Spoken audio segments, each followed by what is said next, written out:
You've probably been told that all professional photographers shoot in manual mode, and that if you want to be a real photographer, you need to do the same thing. I can tell you confidently that this is not true. If you're working in a studio setting or in a controlled environment, then sure, manual mode is the way to go. But if you're shooting outdoors or in any type of variable lighting situation, I promise that your camera is faster at adjusting your settings than you will ever be. And in this video, I'm going to break down the 2 automatic settings that professional photographers use that will simplify and improve your work. And no, it has nothing to do with the settings dial on the top of your camera. We're going to talk about auto ISO and spot metering. If you like this video and you want to learn more about photography the speedy way, efficient, clear, and no fluff about my life or what I had for breakfast, be sure to subscribe to my channel. I promise I won't make 5-hour videos just to fit in some more YouTube ads. Let's jump straight in. First, we're going to talk about auto ISO. Auto ISO is a camera setting that automatically adjusts your ISO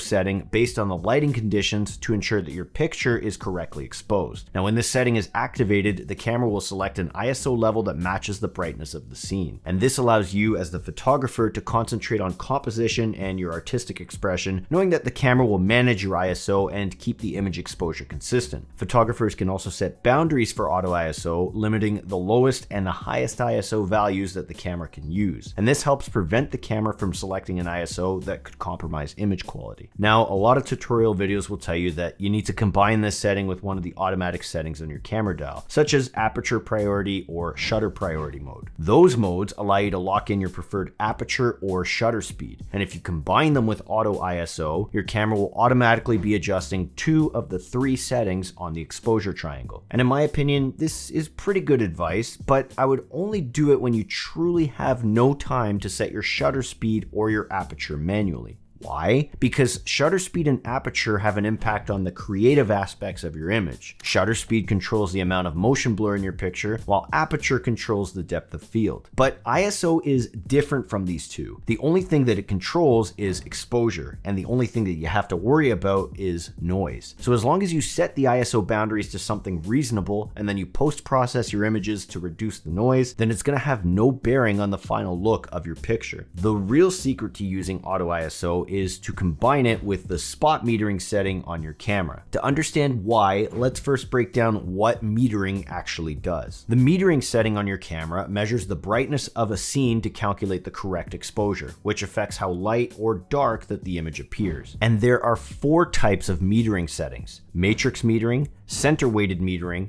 highlight weighted metering, and spot metering. Now, a couple of more specific things to keep in mind depending on which camera brand you're using. The highlight weighted metering feature is specific to Nikon cameras, so if you're using a Canon camera, you're going to see something called partial metering instead. Partial metering is very similar to spot metering, which I'll explain a little bit later on. Matrix metering, also known as evaluative metering, looks at your entire scene and determines the ideal exposure. So effectively, it's averaging the light across your scene. This mode is very effective in uniform lighting environments without any kind of significant contrast between shadows and highlights. Like as an example, this hockey rink that I recently worked in. You can see that the lighting is consistent across the entire arena. Now, center weighted metering gives more emphasis to the center of the frame while still considering the entire scene. This setting is best for compositions where the main subject is centrally located, which ensures that they're properly exposed, even if it results in a less balanced exposure at the edges of the frame. Highlight weighted metering prioritizes the brightest parts of the scene to prevent overexposure in those areas. This mode works very well in high contrast settings where preserving detail in those bright spots is important, like real estate photography as an example. Last but not least, spot metering allows for precise exposure control by measuring light from a small, specific area of the frame, which can be your camera's autofocus point depending on which camera model you're using, but it might also just be a circle in the center of the frame. And partial metering is pretty much the exact same thing, except it covers a slightly larger area. This works well when you have extreme drop-offs between lighter and darker areas in your composition, and you need to ensure that your subject is properly exposed without any regard for how the background might look. So now that we've broken these 4 types of metering down, I need to point out that the default setting for most cameras is matrix metering, and to be honest, I would say that it works for about 85% of situations. But when you combine auto ISO ISO with matrix metering in a high contrast environment, it can result in some seriously underexposed or overexposed pictures. Let's take a look at this in a real world environment at a soccer game that I recently shot. You can see here that we have some pretty high contrast lighting. This is because I'm inside a dome where the lights can't be hung up from the ceiling. Instead, they're all being kept at ground level, pointed up and reflected off the white surface in order to light the field. But this results in a lot of extreme drop-offs between the darker and the brighter areas of my composition. This is a great example of a space where auto ISO makes a lot of sense. But watch what happens when I set my camera to auto ISO while continuing to use matrix metering. Exposure looks great,